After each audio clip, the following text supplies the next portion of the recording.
The year was 1890, and in the coal-dusted hills of West Virginia, where men's lungs blackened before their hair turned gray, there stood a lonely boarding house. Its wood was weather-beaten, the shutters rattled when the mountain winds howled, and its roof sagged like a weary old man. The house had once been a place of laughter, or so the elders said, but now it loomed on the edge of the mining town like a relic that refused to crumble.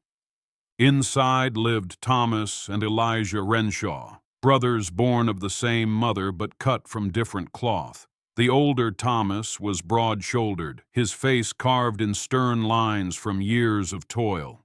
Elijah, slighter and softer in voice, carried the gentleness their parents once praised. They ran the boarding house together, cooking meals, patching walls, and giving shelter to weary miners who had nowhere else to go. Yet there were whispers.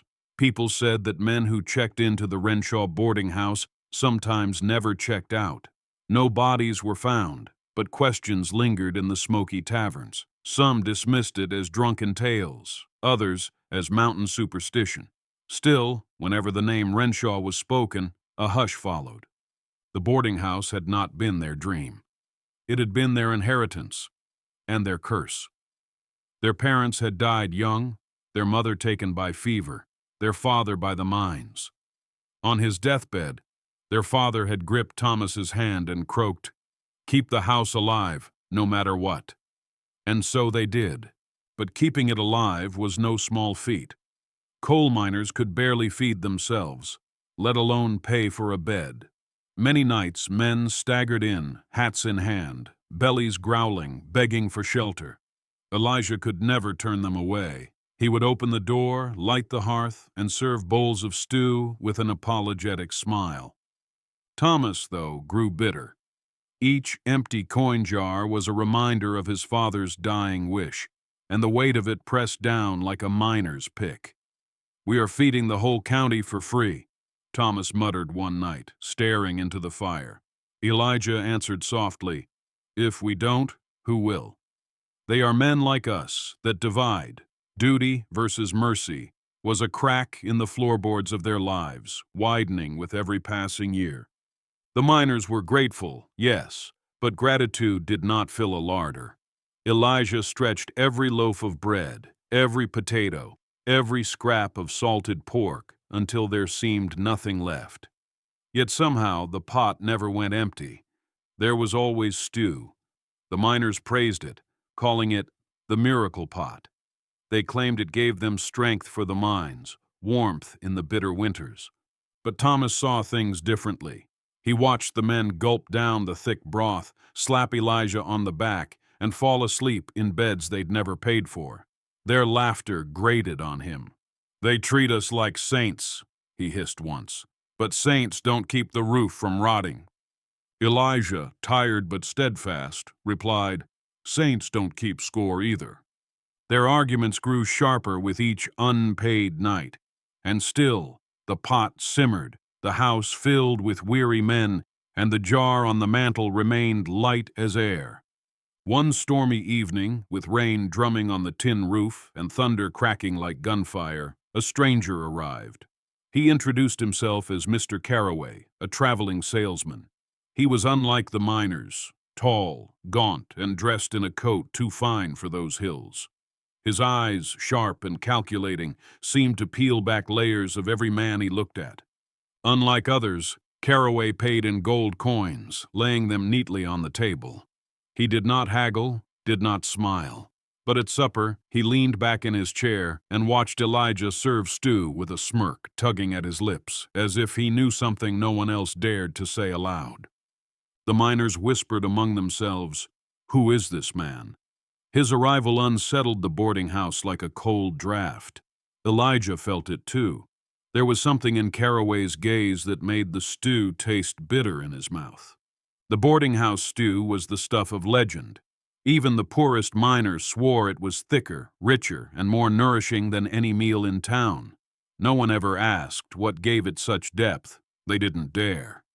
Elijah treated the pot as sacred. He stirred it slowly, whispering prayers his mother had taught him. He ladled it into bowls with a trembling reverence, as though each serving was an offering.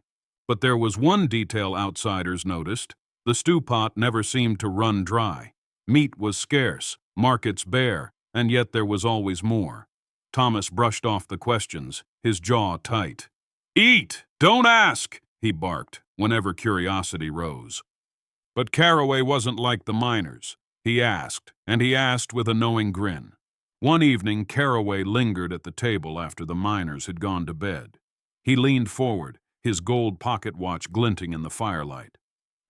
"You serve what no other innkeeper in these mountains can," he said, "and yet your purses remain empty. Either you are saints, or you are devils." Elijah froze, spoon midair. Thomas's face darkened. Enough. But Caraway didn't flinch. He smiled, slow and cruel. "A stew that never runs dry in a land where cattle are scarce? I wonder how many men you've buried without a grave." The words hung heavy in the room. Elijah's hands trembled. Thomas's knuckles whitened on the table's edge. For the first time, the brothers felt exposed, as if Caraway's sharp gaze had pierced through the veil they'd worked so hard to keep hidden. The truth, once spoken, cannot be unspoken, and Caraway had dragged it into the light. Years ago, before the miners sang songs in their halls, a man had died there. A drifter, drunk and violent, had smashed a bottle against Thomas's head. In the struggle, the man's skull had cracked against the hearth. Panic followed. The law was merciless, and two orphaned brothers would not have survived prison. Desperation drove Thomas to whisper the unthinkable. "We cannot bury him. We cannot let them find him." That night, the man's clothes were burned, his name forgotten, and his flesh filled the pot. Elijah had wept as he stirred, but Thomas's words echoed. Better he serve a purpose than rot in the ground. The miners ate and praised the stew, and so it began. Elijah never forgot that first night. Each time he ladled stew into a bowl, he felt his soul crack a little more. He prayed over it, hoping that somehow his words would sanctify the unholy. The miners, poor and hungry, smiled at him with gratitude.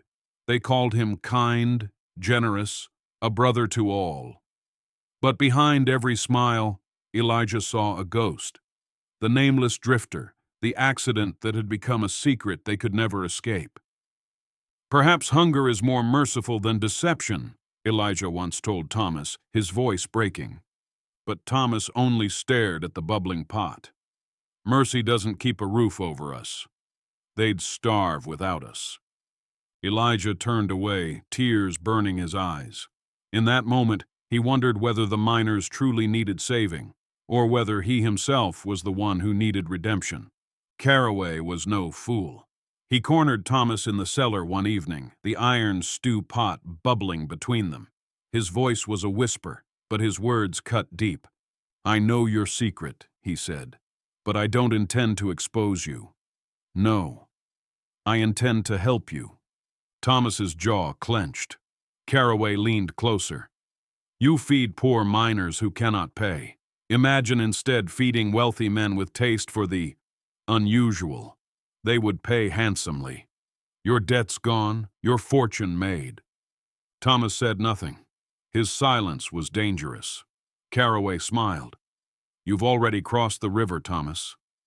Why not build a bridge on it?" In the shadows, Elijah overheard. His heart pounded. To turn their shame into profit would be to blacken their souls forever. Yet he saw the flicker of temptation in his brother's eyes, and it terrified him. That night, while Caraway whispered temptation, the miners gathered in the kitchen. Their voices, rough and unpolished, rose in song. They clapped hands on the table, stomped boots against the floor, and sang an old coalfield tune about light and hope beneath the earth. Elijah stood at the doorway, watching them. Their laughter was ragged, their joy fragile, but it was real. Tears welled in his eyes. "They trust us," he whispered. Thomas stood in the shadows, arms crossed. He did not see brothers in struggle, nor men bound by hardship. He saw mouths that drained his larder, beds that never filled his coin jar. His gaze hardened. For the first time, Elijah felt a chill that had nothing to do with the mountain winds. He feared not the stew, nor Caraway's grin, but the growing darkness in his brother's eyes. Winter crept into the valley with cruel hands, and the miners trudged home each evening with blackened faces and hollow eyes. Among them was Jacob, a young miner with a crooked smile who always whistled a tune, no matter how exhausted he was. He was a favorite in the boarding house, kind to Elijah, respectful to Thomas, and beloved by the others. Then, one night, Jacob vanished. Thomas claimed he had left to find better work in another county. "Miners do it all the time," he said flatly. But Elijah knew the truth before he even dared to open the cellar door. Jacob's boots, worn and patched, still stood neatly by the door upstairs. That evening the stew was richer, darker, more filling than usual. The miners praised Elijah, saying he'd outdone himself. Elijah could barely force a spoonful past his lips. He glanced at Caraway, who smirked knowingly from across the table. It was as if the man were savoring not only the stew, but Elijah's torment. Elijah's prayers that night were broken and desperate. He no longer begged for forgiveness, he begged for an end. Days later, while making the beds, Elijah discovered a folded paper tucked beneath his pillow. The handwriting was rough, jagged, but the words carried unbearable weight. "I know. I cannot eat, though hunger gnaws me. I cannot speak, for fear of what will follow. But I pray for your soul as much as mine. Forgive me, Lord." The letter bore no signature, but Elijah recognized the hand. It was Matthew, one of the quieter miners who always bowed his head before meals. The knowledge struck Elijah like a hammer blow. Someone else knew. Someone else had seen through the lies simmering in the pot. Elijah clutched the letter to his chest, his pulse racing, fear mixed with a strange relief. If the miners uncovered the truth, perhaps it would finally end. But what end? A lynching? A fire?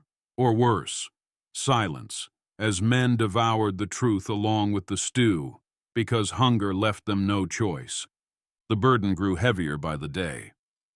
That evening, Elijah confronted his brother in the cellar, where the great iron pot bubbled ceaselessly. The smell of stew filled the air, rich and cloying, like a perfume meant to mask rot. Elijah's voice cracked as he spoke.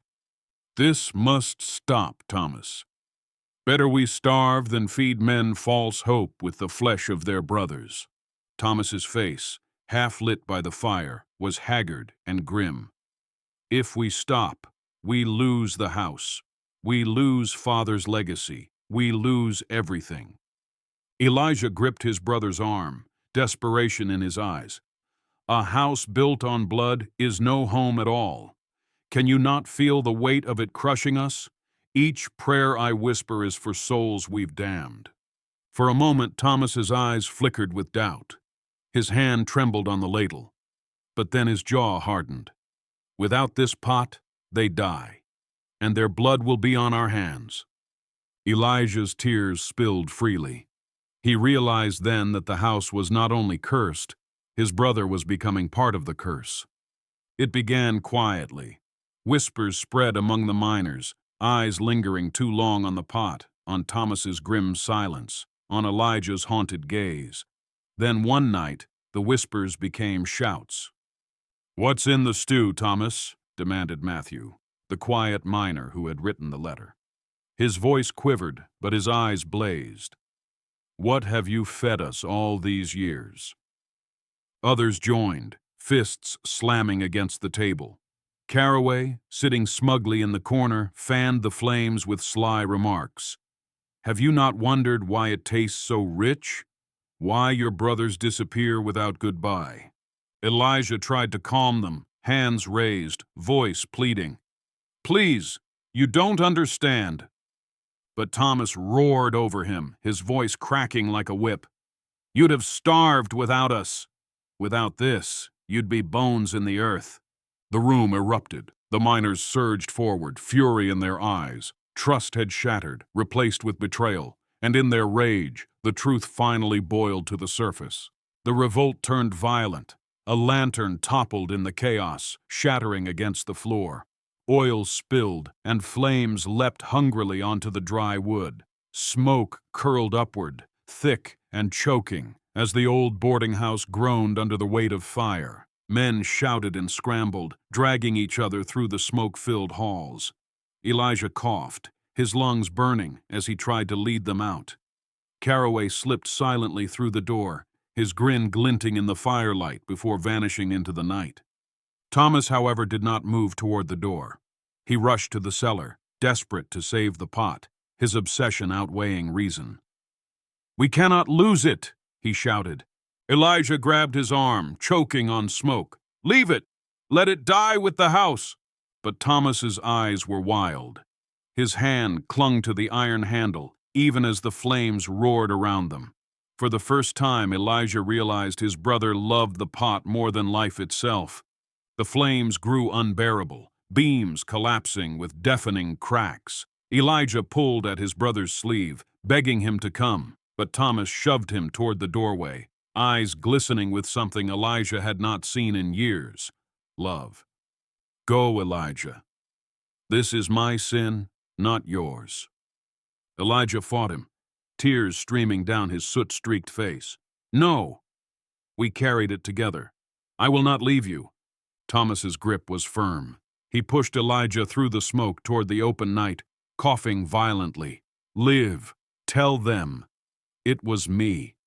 The next moment, a great crash echoed as the roof gave way.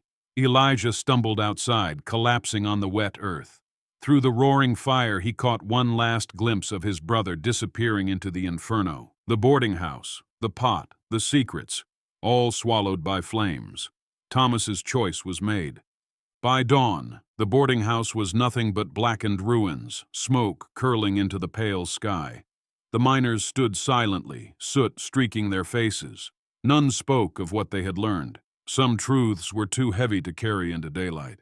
They left one by one, returning to the mines, to their families, to their poverty. None looked back. Elijah sat alone among the ashes, his clothes singed, his face hollow. In his lap, he clutched a scorched spoon he had salvaged from the ruins. It was all that remained of the pot and of his brother. For the first time in years, the